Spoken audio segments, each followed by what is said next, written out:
The wind howled through the frozen pines of northern Montana, carrying with it the bone-chilling cold that only a brutal January could deliver. Margaret Sullivan stood at her kitchen window, her weathered hands wrapped around a mug of coffee that had long gone cold. At 63, she had grown accustomed to the silence of widowhood, but she had never quite made peace with it. 3 years had passed since Frank died. 3 years since the cancer took him in the spring, leaving her alone on their 40-acre ranch with nothing but memories and the weight of decisions she never thought she would have to make alone. The ranch that once buzzed with life, with Frank's laughter echoing through the barns and the sound of horses whinnying at dawn, now felt like a tomb of everything she had lost. Margaret pulled her worn flannel robe tighter around her shoulders and squinted through the frost-covered glass. The thermometer outside read -48 degrees Fahrenheit. The weather report had warned of an Arctic blast pushing down from Canada, threatening to drop temperatures even further. She had already brought her 2 remaining horses, Daisy and Buck, into the heated barn. The chickens were secured in their insulated coop. Everything that could be protected was protected.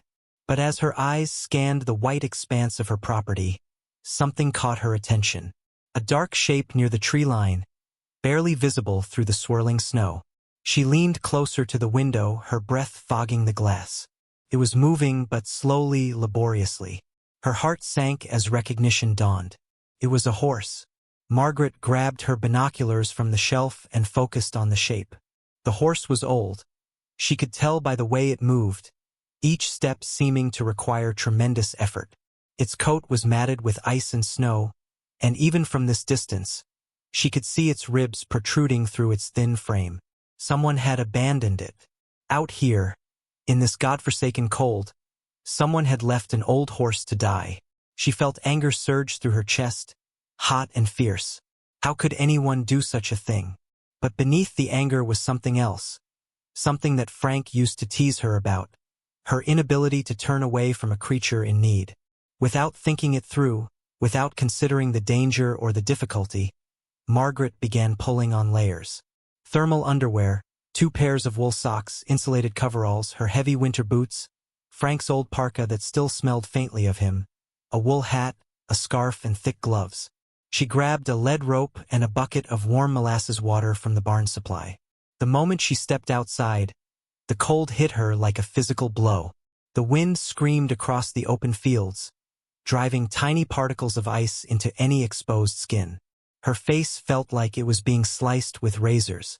The temperature had dropped further. This was the kind of cold that could kill in minutes if you were not prepared. Margaret trudged through the knee-deep snow toward the tree line, her legs burning with effort. Each breath seared her lungs. The horse had moved slightly closer, perhaps drawn by the lights of her house, perhaps by some desperate instinct for survival. As she got closer, her heart broke. The horse was ancient, at least 30 years old if she had to guess. A bay gelding with a white blaze down his face, now barely visible beneath the ice coating his muzzle. His eyes were clouded with cataracts, and his legs trembled with exhaustion. He had given up. She could see it in the way he stood, head hanging low, waiting for the end. Margaret approached slowly, speaking in the soft, soothing voice she had used with horses her entire life. "Come on, old-timer. Let's get you inside. Let's get you warm. I've got you now. Nobody's going to hurt you anymore." The horse barely reacted as she slipped the lead rope around his neck. He was too weak, too cold, too defeated. She tugged gently, and he took one halting step, then another. The barn was 200 yards away. It might as well have been 200 miles. They had covered maybe 50 yards when she heard it. A sound that turned her blood to ice, colder than any temperature could manage. The howling of wolves. Not distant howling, close howling. Margaret spun around, her eyes searching the darkening forest. There, emerging from the shadows between the trees, were 6 pairs of glowing eyes. The wolf pack had been following the horse, waiting for it to collapse, waiting for an easy meal. And now they saw 2 potential victims instead of one. The old horse let out a weak whinny of fear, his legs nearly buckling. Margaret's mind raced. She had no weapon. The barn was still 150 yards away. The wolves were moving closer, spreading out in a hunting formation she recognized from documentaries. They were calculating, patient, deadly. Her only advantage was that they had not attacked yet. They were still assessing the situation, still deciding if she posed a real threat. Margaret made herself as large as possible, waving her arms and shouting at the top of her lungs. The wolves paused but did not retreat. This was going to be a fight for survival, and she had no idea if she could win. Margaret's throat burned from screaming into the frozen air. The wolves circled closer, their breath visible in white puffs against the darkness. The alpha, a massive gray beast with scarred shoulders, took a step forward, testing her resolve. She could see the hunger in its yellow eyes, the desperation that came from weeks of harsh winter with little prey. She knew these animals. Not personally, but she understood them. They were not evil. They were starving. The brutal cold had driven the deer deeper into the mountains, and the wolf pack was facing the same choice as the old horse: find food or die. But understanding them did not mean she would let them win.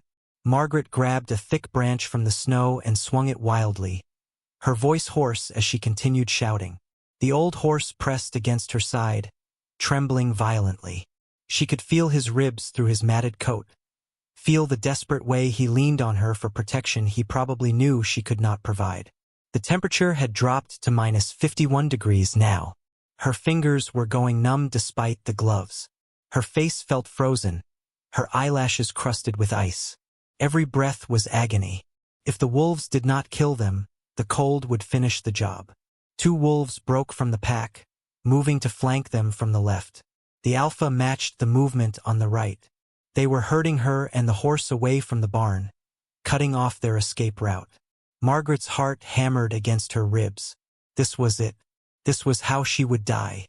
Alone on her own property, trying to save a horse that someone else had thrown away like garbage. Just like Frank used to say she would. Always trying to save everyone, Maggie. One day that big heart of yours is going to get you killed. Maybe he had been right. The alpha lunged forward suddenly, snapping its jaws just feet from the horse's hind legs. The old gelding lurched sideways in panic, nearly pulling Margaret off her feet. She stumbled, went down on one knee in the deep snow, and felt the lead rope slip from her frozen fingers. No, no, no, no. The horse staggered away, his legs barely supporting him. The wolves saw the opening and moved in, their coordination perfect, their intent clear. Margaret scrambled to her feet, diving between the nearest wolf and the horse. She swung the branch with everything she had left, connecting with the wolf's shoulder. It yelped and retreated. She was going to watch this horse die, and then she was going to die right after him, unless a miracle happened in the next 30 seconds. The crack of a rifle shot split the frozen air like thunder. Margaret flinched, instinctively ducking as a second shot rang out. One of the wolves yelped and the entire pack scattered, retreating several yards back toward the tree line. She spun around, her heart pounding, and saw headlights cutting through the blizzard. A pickup truck was barreling across her property, snow spraying from its tires. It skidded to a stop 20 feet away, and a figure jumped out, rifle in hand. It was Jake Morrison, her nearest neighbor from 3 miles down the road. "Get behind the truck," he shouted, firing another warning shot into the air. The wolves hesitated, their hunger warring with their survival instinct. Margaret did not waste time asking questions. She grabbed the lead rope that was dragging in the snow and pulled the trembling horse toward the truck. Jake kept the rifle trained on the alpha, moving backward step by step, keeping himself between her and the pack. The wolves watched with those calculating yellow eyes, but the rifle had changed the equation. After a long, tense moment, the alpha turned and melted back into the forest. The pack followed, vanishing into the darkness as quickly as they had appeared. Margaret sagged against the truck, her legs nearly giving out. Jake lowered the rifle and rushed to her side, gripping her arm to steady her. "Jesus, Maggie, what the hell were you thinking?" He looked at the old horse, then back at her, shaking his head. "You could have died out here." "I know," she whispered, her voice cracked and raw, "but I could not just let him freeze to death." Jake's expression softened. He looked at the skeletal horse, at Margaret's frost-covered face, and sighed the deep sigh of someone who understood exactly why she had done something so reckless. Come on. Let's get him to your barn before we all turn into ice sculptures. Together they guided the old gelding toward safety, Jake's truck following slowly behind with its headlights illuminating the path. The horse moved like a ghost, each step a small victory against death. If you are rooting for this old boy to make it, subscribe to the channel, because what happens next will restore your faith in second chances. The barn's warmth hit them like a wave. Margaret's fingers screamed with pain as feeling returned to them. Jake helped guide the old horse into an empty stall they had lined with fresh straw and heavy blankets. The gelding collapsed immediately, his legs folding beneath him, too exhausted to stand any longer. Margaret grabbed towels and began rubbing down his ice-covered coat, working methodically to restore circulation. Jake filled buckets with lukewarm water, not too hot, just enough to begin warming the horse's core temperature safely. They worked in silence, the only sounds the horse's labored breathing and the howling wind outside. He might not make it through the night, Jake said quietly, his weathered face grim. He's in bad shape, Maggie. Then I will sit with him, she replied, not looking up from her work. He is not going to die alone. Jake stayed for another hour, helping her set up a heat lamp and mixing a special warm mash with electrolytes. Before he left, he squeezed her shoulder. You got a good heart, Maggie Sullivan. Crazy as hell, but good. When she was finally alone with the horse, Margaret pulled up an old wooden chair and sat beside him. She ran her hand along his neck, feeling the jutting bones, the scars from years of hard use. Someone had worked this horse to the bone, then discarded him when he could not work anymore. You deserved better, she whispered. You deserved so much better than this. The horse's clouded eyes found hers. Something in that gaze reached into her chest and squeezed. This animal had given everything, had worked his entire life, and his reward had been abandonment in killing cold. Just like her. Frank had not abandoned her on purpose, but the result was the same. Left behind. Alone. Expected to just lie down and wait for the end. But she had not given up. And neither would this horse. Margaret stood and looked down at him with fierce determination. You are going to live, old-timer. I am going to make damn sure of it. We both are. She spent that entire night in the barn, monitoring his breathing, adjusting blankets, offering water and food every hour. And slowly, impossibly, the horse began to stabilize. By dawn, he lifted his head and ate from her hand. 3 weeks passed like a fever dream. Margaret named him Phoenix, because he had risen from what should have been his grave. Every morning she woke before dawn to check on him, and every morning he greeted her with a soft nicker that grew stronger each day. The skeletal frame began to fill out as she fed him carefully measured portions of senior feed, alfalfa hay, and warm bran mashes enriched with vitamins.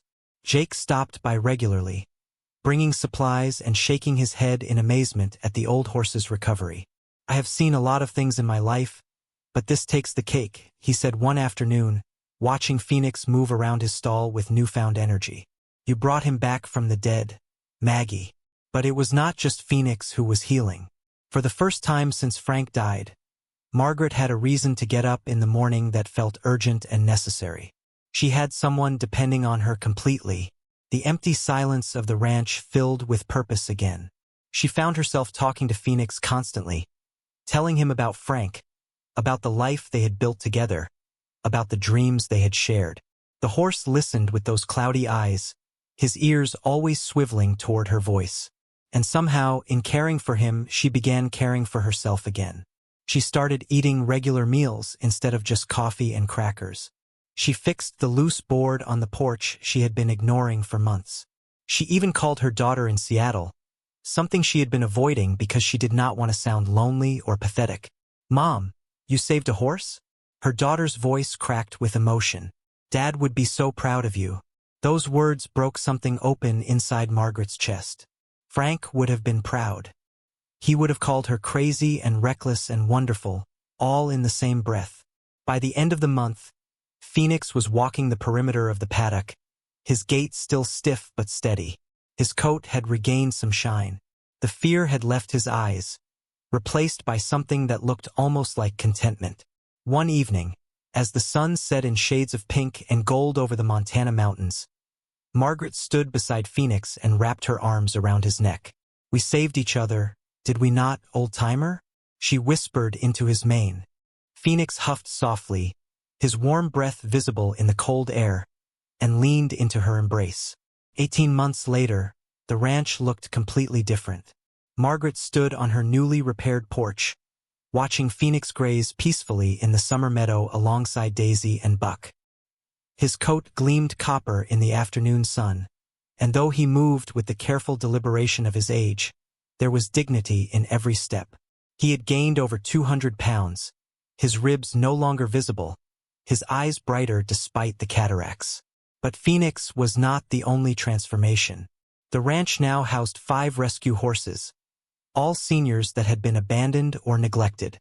Word had spread after a local newspaper ran a story about the widow who risked her life to save an old horse from wolves in sub-zero temperatures. Donations poured in. Volunteers appeared. Jake Morrison became her right-hand man, helping build new shelters and fencing. Margaret had found her purpose again, and it was bigger than she ever imagined. Her daughter visited regularly now, sometimes bringing her grandchildren who squealed with delight when Phoenix let them brush his mane. The silence that once suffocated the ranch had been replaced by life, laughter, and the gentle sounds of horses whuffling in contentment. On particularly cold winter nights, Margaret still thought about that terrible evening when everything changed. The wolves, the desperate cold, the moment she thought both she and Phoenix would die in the snow. But she no longer saw it as a near tragedy. She saw it as the moment she chose to keep living, really living instead of just existing. Phoenix wandered over to the fence and nudged her hand with his soft muzzle. She scratched behind his ears the way he loved, and smiled. "Thank you, old-timer," she whispered. "Thank you for giving me a reason to fight." The old horse snorted softly, as if to say the gratitude went both ways.